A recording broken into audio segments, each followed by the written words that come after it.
Solomon Magalela sifonke indaba ezibuhlungu namhlanje if ulithengile isolezwe uyabona ukuthi article yentombazane abayilokhuzileyo bayirapile bayibulala. I know it's not a new thing into ehlele yenza into come on South Africa nge-rape we are number ones we're number one I mean but into eyenzekayo lana so it's like nayinto ebuhlungu like I understand abantu bamaphepha kumele badayise yabo so ama-headlines wabo nama-subjects wama-articles abo yabo ama-topics abo kumele abe catchy abe yabo abambe i-attention fundi abantu abafunda amaphepha but hey inobungozi lento abathi okay let's sixoxe ngendaba eyenzekileyo so okay isihloko sithi owokufika udlwengule wabulala intombazane I'm not sure if balichazile igama lakhe on the subject line or noma I don't think balimentioning right okay ufunde ke istory ukuthi kwenzakaleni okay angifuni ukungena deep ukuthi umrape kanjani wambulala kanjani but apparently lo mjida lo wokufika uyenzile into kanjalo abakwazileyo ukum-identify bayasho ukuthi no bayakhumbula intombazane ihamba nobani which is someone wokufika and then bakhumbula bebona sebuya yedwa yabo then that's how ekwazi ukuboshwa but okay kuyasolakala ukuthi uqale wamdlungula cause whatever begqokile ngezansi ibingekho kuye it was off now it's a sad story may imphefumulo ka I don't know if I should mention her name but her name is Amanda Phungula ushone kabuhlungu and I don't understand ushone ena 19 it's very sad South Africa ayikho safe especially for amantombazane if you are a female South Africa impilo yakhe sebungcupheni like the moment you are born until you die uhleli nje uphila ubomi bentshontsho uphila nje yes now ngifuna ukuxoxa ngale part ngiqale ngixoxe nge-emotional side yale article and then sithi cross over to the political side yayo ne the emotional part is what le ngixoxile yona lokuthi okay this is very sad it's very yabo yo it's very very very sentimental ukuthi because this lady kuyavela ukuthi in gosh ngikholibela unyaka but wako was it 2016 but 2016 wake wa kidnapper no kidnapper imagine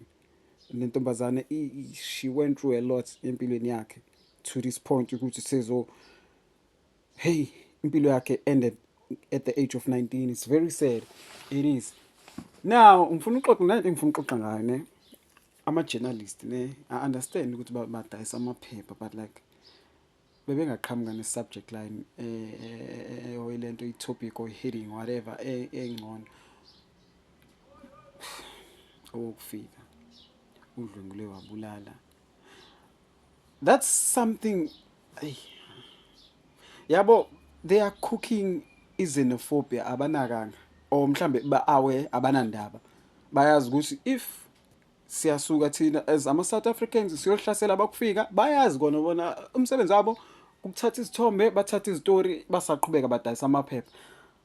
it's like they are creating stories on purpose babhala istory ngento eyenzekileyo but at the same time bazama uku-ignite umlilo bazama ukusparka something else ukuthi ayenzeke so that babuye back bazoqhubeka umsebenzi wabo womntatheli like ukuchitha igazi ukuthi kuchitheke igazi abanandaba but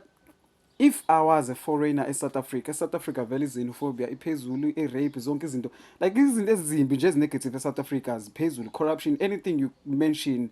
drug abuse anything alcohol abuse anything embi eSouth Africa very high now if I was a foreigner eSouth Africa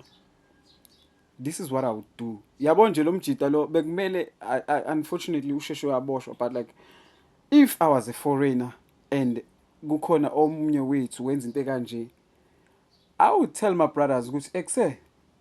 lo asimnikeleni ebantwini ama citizen alapho abone ukuthi enzani ngayo so that kungasuki kungafi abantu abamodern one kungathi mase kurevengewa kufe nabantu aba-innocent bona kwicase kanje kumele kuthathe someone anikelwe ukuthi hayi yenzani enifuna ukwenza ngayo because naye urapile wabulala noma ningamrape nani nimbulale yabo enziwe kanjalo. I understand okay amadoda most amadoda bambala amanye amadoda azothi mothi manithi simrape asistraight yenzani enithandayo celani bizani izitabane zishintshane ngayo whatever abulawo mayibulawo one time because nayo into ezokwenzeka abantu bazosuka bahambe bayohlasela bazoshisa izitolo zabantu bazotapa bazobulala nabantu aba-innocent. Ama-journalist I understand benza umsebenzi wawo but hey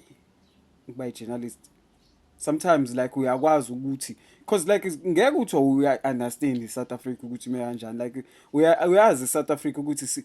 we are triggered people anytime singasuka anytime senze hey but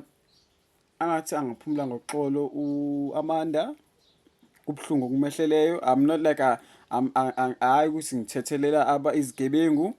no I'm not on their side I'm just saying ukuthi mangaba sesirevenge I know siyathanda irevenge kuzoba bhlungu ke ngoba kuzoshona nabantu aba-innocent.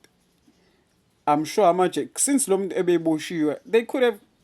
igama lakhe bayalazi ama-journalist alazi someone oseboshiwe already banayo umsolo bakasho ukuthi ubani bani ungumsolo kanje urape wabulala but anyway angiside lakho sisi ngiside lakho this is similar and yo what a beautiful lady she's so beautiful ukuthi ashone kabuhlungu kanje. I'm not saying ukuthi abantu abanjanjani like but like it hits different mangaba it's someone this is a similar case to uKarabo if you remember uKarabo washona kabuhlungu naye it was a similar case naye it was sad it was really sad say uKarabo lona bamshisa bambulala bamshisa nomkhukhu and then was circulated isithombe zakhe and we like ntomazane kanhle kanje ungabulala but gosh I hope South Africa one day izoba indawo engcono I hope I don't know how but whew.